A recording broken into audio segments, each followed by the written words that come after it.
Welcome to the podcast that's dedicated to helping business owners prepare for exit so you can maximize value and exit on your terms. This is the Exit Insights podcast presented by Succession Plus and Capitalize. I'm Daryl Bates Brownsword, and today I'm talking to Drake Scifers. Drake exited his business. He sold it in 2020, so interesting timing. Welcome, Drake. Thanks for joining me today. Thanks for having me. Hey, my pleasure. Drake, as someone who's sold their business, I'm sure you've got a lot to share and a lot of experience. So can you just start out by just giving us a little bit of background, set the scene for your business, what it was, and we'll jump in, and I've got a few questions from there. Sure. So we were a wireless internet service provider. I was building a luxury RV park at a remote location, and the internet was awful. It was kind of millennial hell. I had to drive 10 minutes just to make a phone call. The internet was awful everywhere. And it got me thinking. I was like, there have to be other places like this where the internet is this bad. And so there's a problem. I can probably provide a solution. There's a business there. Although actually at that time I had a friend who was in telecommunications, and I called him. I was like, hey man, you should look into this. Might be something. Well, fast forward a few years later, he had been working on he'd been working on it, but couldn't really get it off the ground. So he invited me to come in and help him.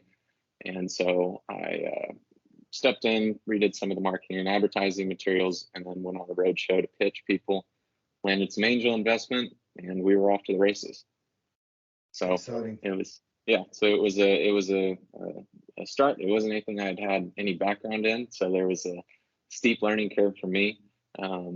But we started off just like we kind of started out with a bang, and we're going and growing reasonably well, but our burn rate was a little bit higher than it needed to be. So we had some shifting, some changes, rebuilt a few things here and there, and then like any startup that raises money, you gotta get to profitability, and so that had me in the trenches, grinding, trying to grow and compete with the other multi-billion-dollar internet service providers that were competing with us. So it was kind of like a David and Goliath cage match every day. But we were successful. We were taking market share, and then COVID hit, and we had a completely different experience than most businesses in COVID. We actually got way busier because internet traffic tripled. And my internet service provider, my goal had always been to build in the capacity ahead of time so that we could handle when we were bigger. And so rather than eking along, I worked probably, I think it was 110 hours the first 7 days of lockdown, and just to get the network ready for everything that was coming. And our network was the only one that could handle the crazy increase in volume that everyone was facing. And we had positioned ourselves as the really high quality service, and so we were a little bit more we were the most expensive in the market, but we actually delivered on our promises. And when your work, your kids' school, and everything is riding on your internet connection, you become very price insensitive, and you just want somebody that is going to handle it. You don't want to wait 3 hours on the phone for somebody. You want somebody you can call and get it fixed right away, and that was us. So we ended up growing. We grew, I think it was 80% for the calendar year of 2020. We grew about 50% before I sold it. And so for me, I was looking at it going, looking at where the market is going. We're well positioned right now in this current moment, but over the next 1, 2, 3 years, fiber is going to come in. And so we were a wireless internet service provider, and there are certain limitations with that. There are certain benefits to it, but I knew that fiber was what was coming. And so I kind of had my head on a swivel going, I either need to go raise another few $1 million to build this out myself, or I need to exit. And so I began the process of looking at other regional players who had won some government money to expand into, who were looking to expand into our area. And I just approached all of them and said, hey, if I were you and I was in your position, I'd rather buy this than come in and start it from scratch and then have to compete with me. And in the area that we were at, it was a small rural area. And so it was also unlikely that they were going to be able to find someone like me to be able to manage their expansion. And so used I used the quality of our network and a little bit of, hey, I'll come work for you for a little bit to negotiate everything. No earn-out or anything like that, but we ended up consummating the deal. So that's a little brief history. All right, so there's a real brief history. So from a business strategy perspective, small niche player servicing a local marketplace, priding itself on high quality service. You talk to a local person, we'll look after you, we'll get it sorted quickly, almost personal relationship status. So using that approach to eliminate, or go into bat against the big national players who have just got a reputation of zero customer service, if you can ever get through to them. So there's the competition perspective. The business started from a classic, see a gap in the market where there's a need. So necessity being the mother of all invention. If no one else is going to fix this, well, let's do it ourselves, even though you had no background in the industry. Is that, yeah? Okay. So when did you start at Drake? Like, what sort of time period are we talking? Would have been 2017, 2016, 2017. Okay, I think the network went live. I think the network went live May of 2017. Okay, so from go to woe in a few short years. Mm-hmm. Okay, and when it came to you got investors on board, so it was a business that had some significant startup costs, so you needed to get some investors to help out. How did that relationship work? They just provided money? Did they bring expertise? How did you work with your investors? It was weekly calls. So my investor, honestly, is probably the absolute best thing that came out of the entire business was the relationship with my investor. So he had started his company. It was they did software, and it was portfolio risk management. And so they ended up going public, and they ended up selling for $1.5 billion. So the guy was super high caliber, and I had weekly calls with him. And so I'm a pretty intelligent and articulate person. I've never been stumped so many times in my life with questions. And so it was just really amazing to get to, kind of iron sharpens iron with someone like that. And so, I just saw him yesterday morning, and, we're long since, I paid him off and everything. So, we just became really, really good friends. And so that was a great relationship, but it was also, it wasn't just a friendship relationship at all. It was definitely, investor and person who's in the trenches grinding. And so just asking questions, answering questions from him, getting some guidance, and a lot of it was him just making sure that we're on the right track, we're headed the direction we're supposed to be, just to make him feel at ease with where he had invested his money. And so, but it was right around weekly calls. So your investor didn't have an executive in the business role, but he was very much involved in mentoring, guiding, and just keeping eyes on his investment, basically. Yeah.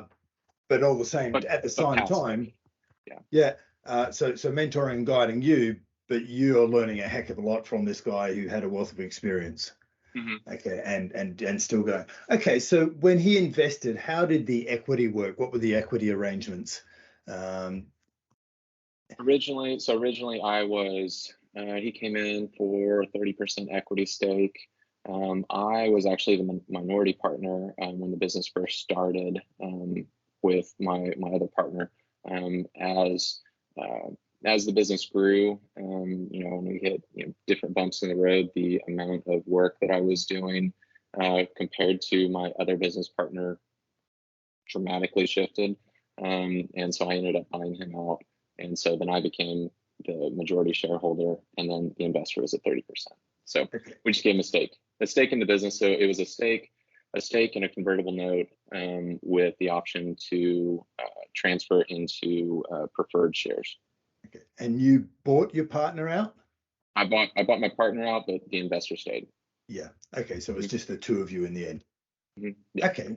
So building the business and yeah, how many people were involved in the business when you exited it? It fluctuated. By the time I had exited, going through COVID, employment was kind of weird. Insurance was kind of weird when you're sending people into houses. So it was just me. It was me. I had a consultant to handle some of the higher end technical stuff that was a bit beyond me, and then my office workers. So we were blowing and going as a small firm. Okay, so and are you able to share just magnitude of sort of what size annual revenue you wise we're talking about for the business? I can't go Okay, into. Yeah. so yeah, not looking at what about profitability? It was highly profitable. Was it more than sort of average for the industry? Do you know? If I would say so, the debt load that we had on paying stuff back, if we had had a little bit lower debt load, we would have been really, really profitable. Um, we were comfortably profitable. I don't remember the actual percentage, but I was in a period of accelerating debt pay down. I think um, I had paid off probably 30% of the debt just within 2020. Um, and so we were on a pretty hefty ramp up. Like I said, with the growth, you grow 80% in a year. Um, Cash flow is coming, but so managing the cash flow is a little bit interesting because I had a 7-month payback period on any new customer, and so a lot of it was, we were self-funding our growth Yeah, completely with cash. So to have that kind of a cash ramp up while having a 7-month payback was, you can see the cash machine was pretty tight. yeah, And so that was, when you're having that kind of growth rate and the demand is just kind of pulling you along instead of optimizing for profitability. I was optimizing for growth and positioning us, because internet service providers are the way that they're valued. The valuation is done off of gross revenue instead of on profitability. And okay, so, yeah, so optimizing for EBITDA wasn't the primary goal in that period of time, because it was mainly just to get to a certain critical mass so that yeah, we were able to actually achieve what we needed to on an exit. Because I knew that this wasn't, I'd done the thing, I'd created the business, but it wasn't, I knew this wasn't going to be my life's work. It wasn't, I didn't feel some sort of, emotional attachment to the thing. I had always built it knowing that this will probably end up being sold. okay.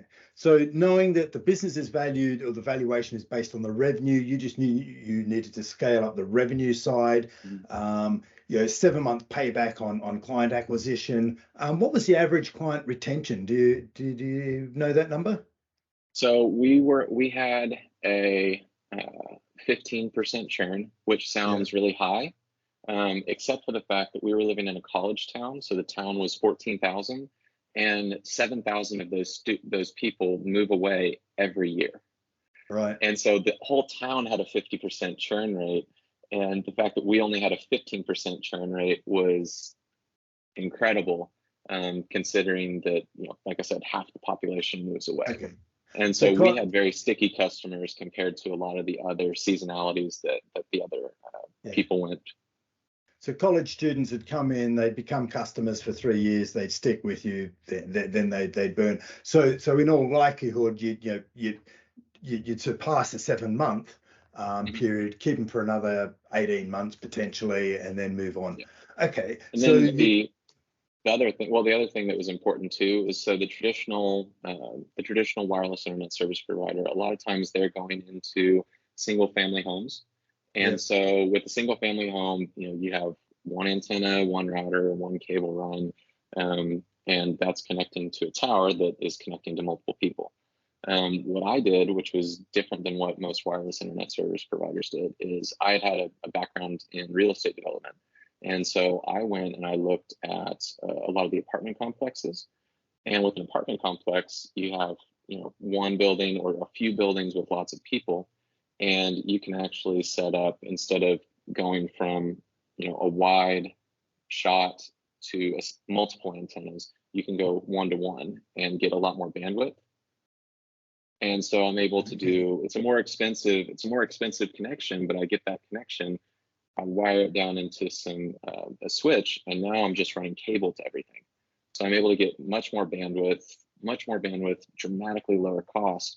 I would have 1 or 2 month break evens on the apartments. And so I leaned in heavily on that, and with developing relationships with the property owners who didn't like how contractors for the other internet service providers would leave cable all over the place.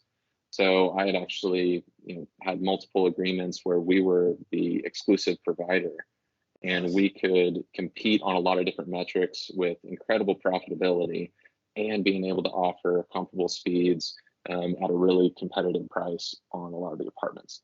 Okay. And so some of it was a little bit of innovation in that aspect that allowed us to do things and penetrate areas that other wireless internet service providers couldn't, but we can actually compete with the big boys on whatever the metrics were in that aspect, while coupling that with better service than what they were able to provide. Yeah. So promising better service, being the local player, being the David against Goliath is, we all love the underdog.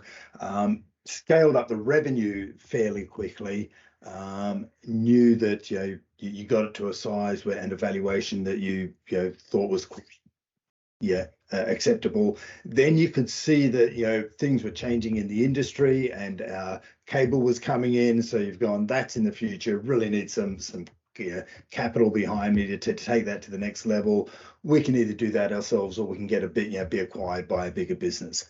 And then you said something really quite interesting, Drake, around how you'd made the decision. So that led to your decision to go, look, we've taken this as far as we need to. It's probably going to be in better hands from here on. And you've gone, okay, so I want someone to acquire us. I guess you've gone, I can look at one of the big guys, I could go to one of them, or I could bring in another slightly bigger but still a local player. And you've gone, for our town, if our town is the next town on from those guys, for those guys, we're a strategic acquisition. But if it were for the big players, they just swallow us up, and there'd just be another, just a few more customers for them, and ultimately all of your existing customers lose whatever they had in the past. So you went direct yourself and approached a couple of acquirers, and sort of you gave them the strategy as to why they would want to acquire you. Yeah. How did they respond to that? Well, it was interesting. I think some of it was less about them not thinking about the strategy and more just about my willingness to play ball. When I was talking to some of most of the people that I'd talked to were coming in from out of state. So we're in Oklahoma. Texas is our next door neighbor, and it was the Texas ISPs that I was looking at because they're getting ready to do a multi-state expansion.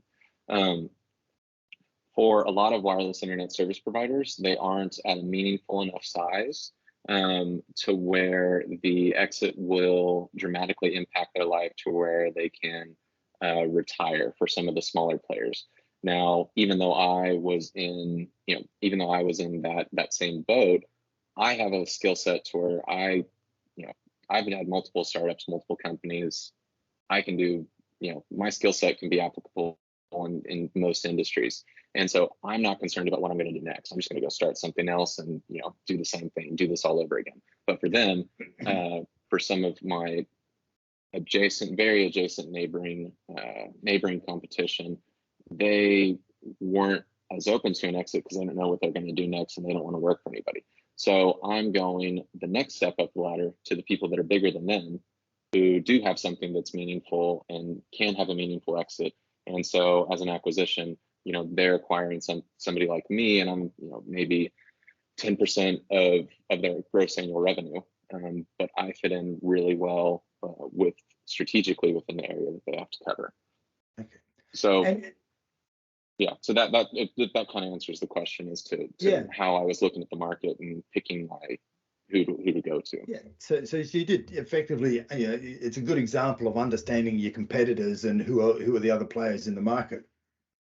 So you've known what the valuation formula is for your industry, and so you've approached these guys.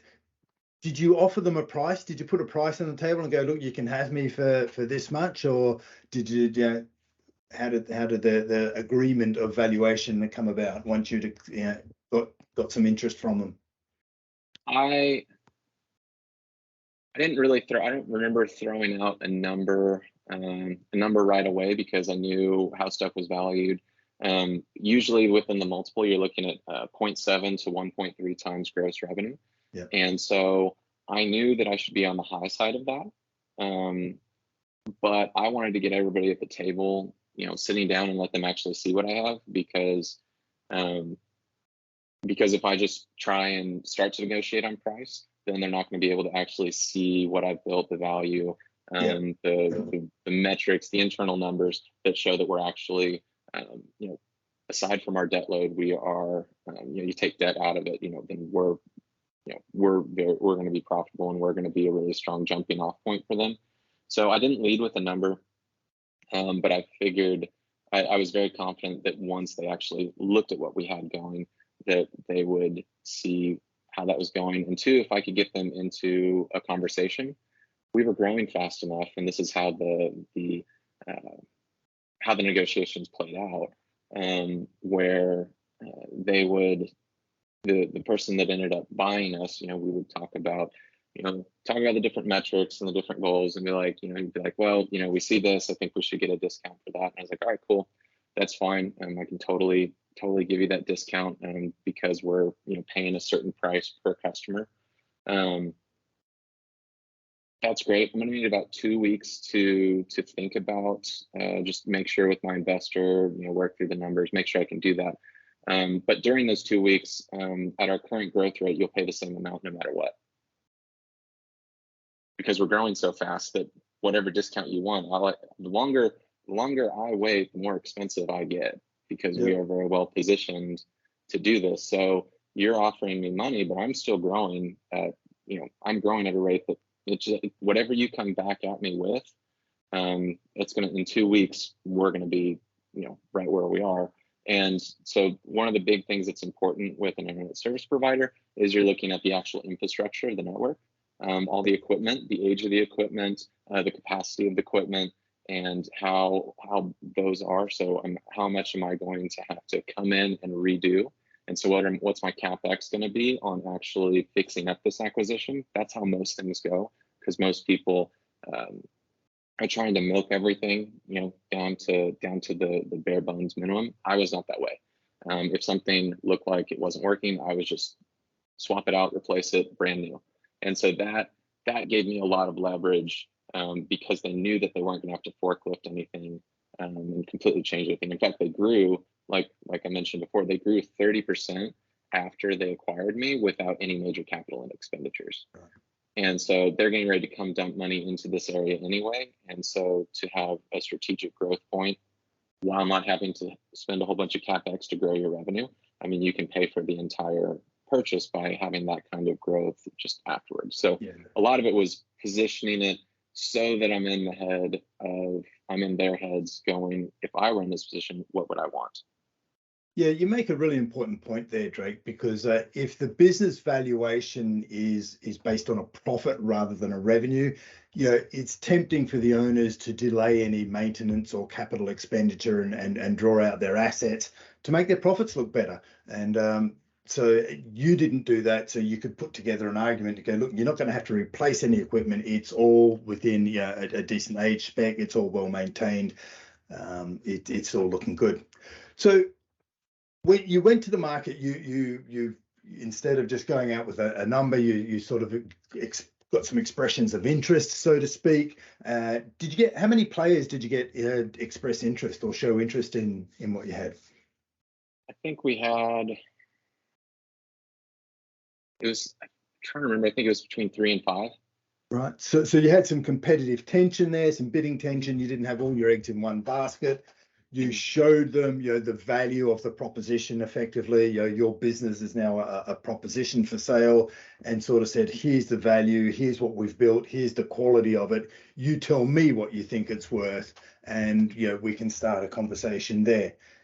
Did anyone try and push you or into exclusivity, a negotiation of exclusivity? Not really. Not really. And to be fair, I had 3 to 5 people interested. So there's a little bit of rough competition, but it wasn't super intense competition where I'm fielding multiple offers. However, everybody knew that I was talking to other people, so it wasn't. There were some offers, there were some lowball offers, but those get dropped off. Those get dropped off really quickly. And we had one person. Once they honed in, they were just full steam ahead trying to close this. They saw it, and they saw the numbers, they saw the equipment, they saw the growth rate, and they were like, this needs to happen. And so even though they threw out some different things to try and take back or try and drop the price, once again, I was able to kind of negotiate around that, and that didn't deter them from wanting to purchase, because you see a growth rate. I mean, if you can buy a business that's growing at that accelerated rate, where you're growing almost 10% a month, you want to hop on that train and capture that, and it's just an easy financial arbitrage at that point.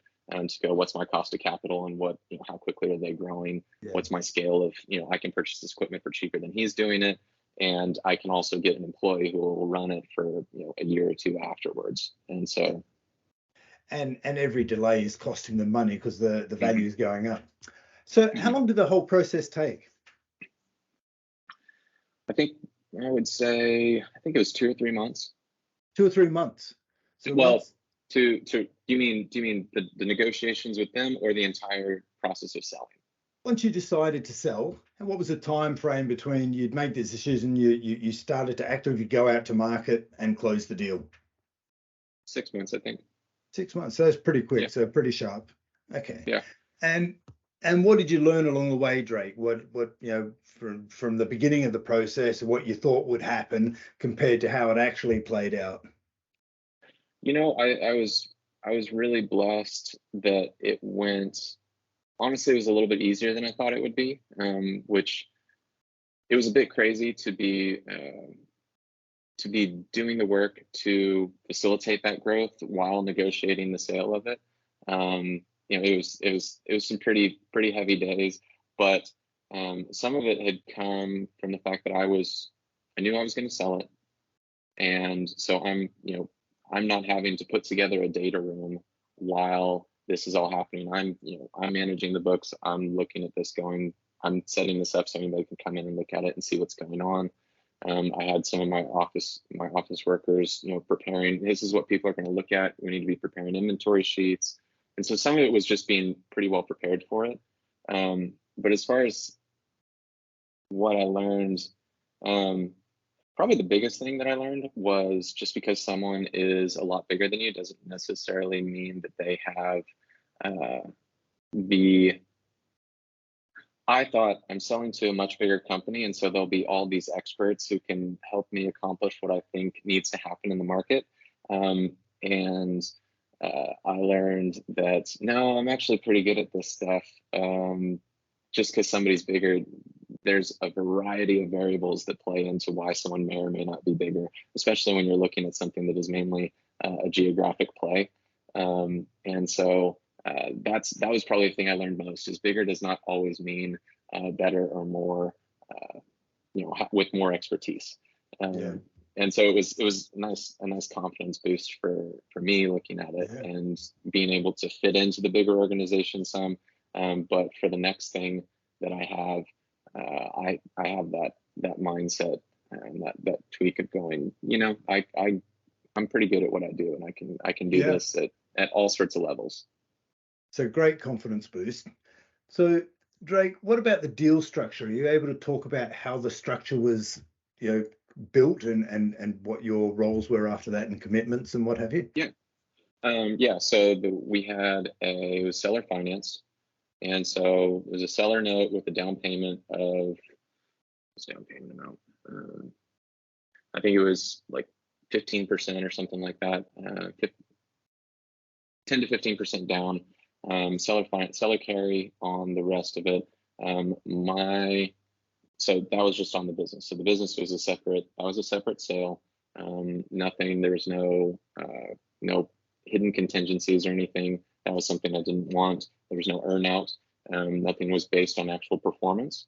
And then I negotiated a separate employment contract, which gave me a percentage of gross revenue over a percentage of gross revenue. So I was incentivized to carry it forward and continue with the growth. So I think that's worth restating it. So you sold the business for a fee with no earnout requirement, did the deal for the business sale, and then in a separate conversation you said, hey, look, I'm available if you want me to keep driving the business and continue on this growth path. Yeah, I've got the history, I'm your man. I'll come and work for you and you pay me a proper salary and a proper incentive bonus as a separate deal. Yep. Well done. That Thanks. To me is the golden example of what we want as a business that's exit ready, that's prepared for exit, and to me that's exiting on your terms. You went out and found the buyer, you did the deal, you negotiated, did a couple of great negotiations by the sounds of it. Well, and for anybody listening, it's not like I just magically have these skills. When we're in COVID, when doing crazy amounts of work, some of it was doing installations myself, doing tower climbing myself. I'm afraid of heights, and so I'm climbing 150-foot cell phone towers, just gritting through as much as I can. But what that did allow me is in these times of very unprecedented scarcity, and think people are scared and concerned, I'm doing a lot of this work myself. That's not this most kind of intellectually stimulating work, and so I'm listening to like Built to Sell podcast and business books on 3x speed while I'm doing these installations, going, if I'm going to do this, I need to supercharge my knowledge so that I have exposure to as many deals as I can get without actually having been a part of those deals. And so if anybody who is, I was able to do it myself just because I had, done so much research on it.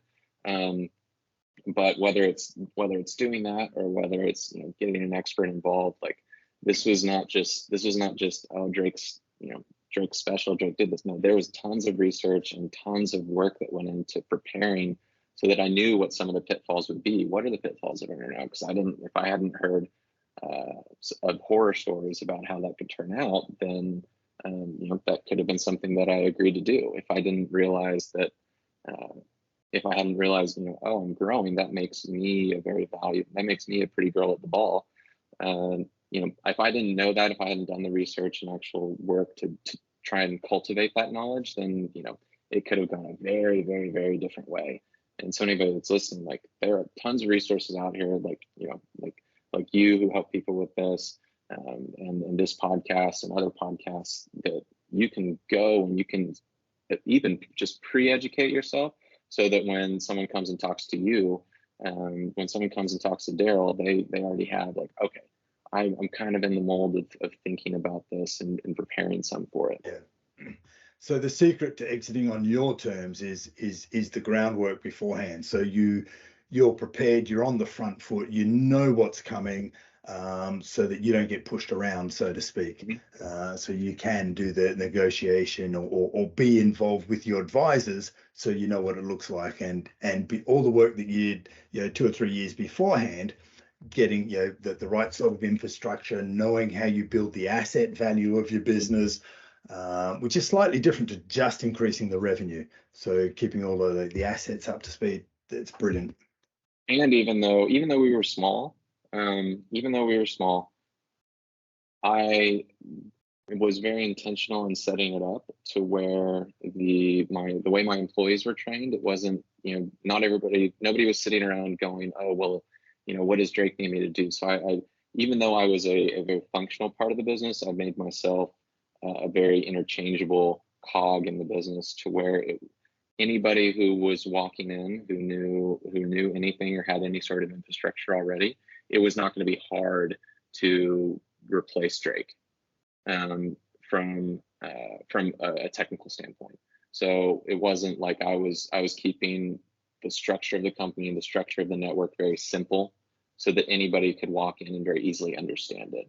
So even though I was very much a part of the business, I was trying to build it so that I was replaceable and not everything was relying on me. And did you have systems and processes documented? Mm-hmm. Yeah. Yeah. So we had all systems. Part of the, yeah. Mm-hmm. Yeah. So that was part of my preparation, was going and having systems documented and having, my staff. If there was one thing I was crazy about, was really good training. And I mean, let's be real, the internet is kind of a crazy, weird thing that, everybody needs, but nobody completely understands. And having my staff well trained to where when we got acquired, if you were to take the acquiring company staff member at a position and then our staff member at a position, my staff members were doing their job better than they were, plus another half a step above what they were doing. So they were just incredibly well trained. I think some of it was because of the exposure that I had, where I'm just, hey, here's some of the neurolinguistic programming that we're doing when we're having our conversations with our customers. Here's a specific way that we communicate. Here's how we talk about the internet. Here's how we sell the internet, because realistically, positioning is really important, and positioning and messaging. So when you're positioning and messaging your business, you need to position it and message it to what your customer actually wants. If you look at internet service providers, they have, all these speeds and everything, and nobody really knows what that is or what that means. They're using it kind of as a false flag to pretend that they can compare things across multiple service providers. When the reality is, what somebody wants is, they want to come home from work, they want to sit down in front of their TV, they want to turn on Netflix, and they want it to work. If it doesn't work, they want to be able to call somebody and get it fixed immediately, or if it's a big issue, get it fixed within 24 to 48 hours. That's really all they want. And so that's how we actually sell that to customers, and we don't focus on the number that they don't understand. We go, hey, how many people are in your household, and what do they usually do? How do you use the internet? How do you experience the internet? Because the easy thing for me to do is to just sell you our most expensive package, but you might not need that. And as soon as you say that to a customer, all of a sudden, this thing that they don't understand, that they have a little bit of an anxiety about, and when everyone else has that difficult process of going through and selling something they don't understand, and you make it easy and understandable, and all of a sudden, all the walls and barriers that they had going into that interaction, those drop away. Yeah. And then even walking through troubleshooting of explaining to the customer, hey, here's how your devices actually connect, and here's how that actually works. And even if they don't completely understand it, they feel empowered, like they have an idea what's going on. And that just changes the dynamic of a customer experience. And, it helps them walk through any self-diagnosis that they have to do. And then when we're able to show up and we're on site to fix something, we know more, we have a better way of understanding what the actual problem is, so we can laser focus in on fixing that. And so those are just the little things that when you're able to articulate that to somebody, to a potential acquirer, it's like, oh, wow, I'm not just buying how things operate I'm buying something with very highly trained, specialized people for this. Yeah. And it's quite a skill to talk about something quite technical in simple everyday English. And when you do, people, users, customers, whoever you're talking to, appreciate it. And they're not aware of it at the time, but it just happens, and they just have a positive conversation rather than walking away and going, well, they're just talking Jinganese to me. Yeah. So, and then they're frustrated. Yeah, and that happens in a lot of professions, a lot of industries. So Drake, you sold the business. It's a couple of years ago now. What are you up to now? So now, on to my next startup. So right now, with podcasting, with the short form video, with TikTok taking off, you're seeing a massive rush for short form video, and the way that leads to discovery of longer form videos. It can lead to discovery of different podcasts. And so what we're jumping into with my best friend, who was my business partner in the first company we started. He's a 2-time Emmy award-winning producer, and we're actually helping leaders create content at scale. And so the way that we're doing our process of creating everything allows leaders to actually get their message out in a meaningful way, and do it in as little as 1 hour a week, and have enough video content to feed the algorithms that are super hungry right now. You've got, like I said, YouTube Shorts and Instagram Reels are all trying to copy TikTok. And so when you have major multi-billion-dollar media and companies competing to try and give you views, that's the type of let's just call it the once in a decade event that's happening right now, that we're looking to help people take advantage of. Brilliant. So the mine's still going, racing a million miles an hour, solving problems. I took a break. I took a little break, but I can't, I can't stop. I got to keep going. Well, that's an entrepreneur for you.